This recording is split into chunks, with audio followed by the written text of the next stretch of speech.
आज की कहानी का शीर्षक है टाइम ट्रैवलर। आकाश को टाइम ट्रैवलिंग की मूवीज़ देखना बहुत पसंद था। वह हमेशा साइंस फिक्शन और टाइम ट्रैवल पर आर्टिकल्स पढ़ता और रिसर्च करता। एक दिन उसने गूगल पर टाइप किया time travel images in India, तो कुछ इमेजेस ओपन हो गईं। उसमें से एक इमेज रुद्रपुर गांव की थी, जहां एक लड़का मोबाइल कान पर लगाए दिखाया गया है। पिक थी 10 अक्टूबर 1910 की। रुद्रपुर गांव यहाँ से सिर्फ 2 घंटे की दूरी पर था और शायद आकाश के रिश्तेदार अभी भी वहाँ रहते थे। उससे रहा ना गया। उसने तुरंत निकलने की तैयारी की और शाम होते होते वहाँ पहुँच गया। उसने सोचा कि वह कल इसके बारे में रिसर्च करेगा। सब ने खूब आवभगत की उसकी और बताया कि उसके परदादा भी यहीं रहा करते थे। उन्हें साइंस में बहुत रुचि थी और पुरानी तस्वीरें इकट्ठा करते थे। आकाश को उन्हीं के रूम में ठहराया गया। वह मोबाइल पे मूवी देखने लगा, तभी दरवाजे के खुलने और बंद होने की आवाज़ आने लगी। उसने सोचा लगता है आंधी आई है। वह बाहर गया तो पीछे का दरवाज़ा खुला हुआ था। वह दरवाज़ा बंद करने गया तो देखता है बाहर बहुत सुंदर सा बाजार सजा हुआ है।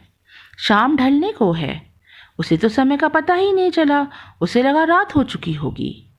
बायोस्कोप वाला बच्चों को सुंदर तस्वीरें दिखा रहा है। उसका भी मन हुआ देखने का, पर पैसे का पर्स तो वह घर ही पे भूल गया था।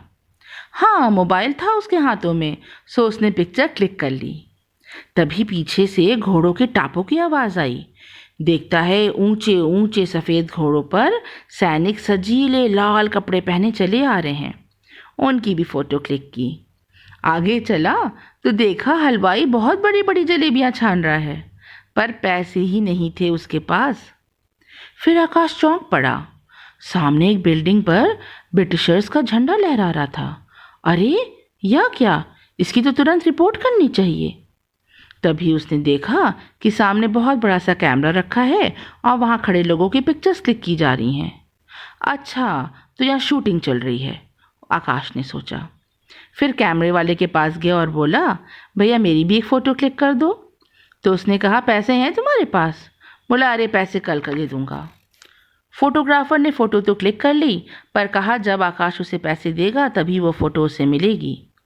तभी बहुत तेज़ बारिश आ गई। वह भागकर दरवाजे से घर में घुस गया। अंदर आया तो पानी रुक चुका था। आकाश ने सोचा, चलो पर्स ले लूं और फिर से घूम आऊं। पर्स लेके चला तो देखा दरवाज़ा वहाँ है ही नहीं। अरे, अभी तो यहीं से वह अंदर आया था। फिर वह मेन गेट से बाहर निकला तो देखता है गांव बिल्कुल सुनसान पड़ा है। तारे टिमटिमा रहे हैं। उसका सर चकरा गया। मोबाइल पे टाइम देखा, रात के 10:20। अरे, इतनी देर हो चुकी है, पर अभी तो शाम थी। उसकी समझ में कुछ नहीं आ रहा था। उसने सोचा शायद वो बहुत थक चुका है, तो वह सोने चला गया। पर नींद कहाँ आनी थी उसे। देखा दादाजी के कमरे में बहुत सी किताबें और डायरियाँ रखी थीं। वह किताबें निकाल के पढ़ने लगा। उसका फेवरेट टॉपिक था टाइम ट्रैवल। वह किताबें निकालता जाता और पढ़ता जाता। फिर उसके हाथ में एक डायरी आई, 1910 की। पन्ने पीले पड़ चुके थे, पर लिखाई बिल्कुल साफ थी। उसने पढ़ना शुरू किया। डेट लिखी थी 10 अक्टूबर 1910। फिर जो लिखा था उसे पढ़ के आकाश के होश उड़ गए। वह बायोस्कोप वाला, वह सजीले घोड़े, वह बिल्डिंग पर ब्रिटिशर्स का झंडा, वह बड़ी बड़ी जलेबियाँ, दरवाजे का अचानक गायब होना, सब उसकी समझ में आ रहा था। डायरी पर लिखा था 10 अक्टूबर 2010 रात को 10:10 पर 10 मिनट के लिए 10 दशक पूर्व के समय यात्रा इस घर से संभव है।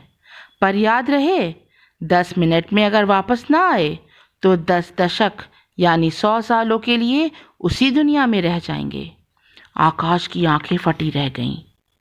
उसने जो रुद्रपुर गांव के टाइम ट्रैवलर लड़की की पिक सेव की थी वह ओपन की। टी शर्ट और बरमूडा पहने, हाथों में मोबाइल लिए। अरे, यह पिक तो उसी की थी।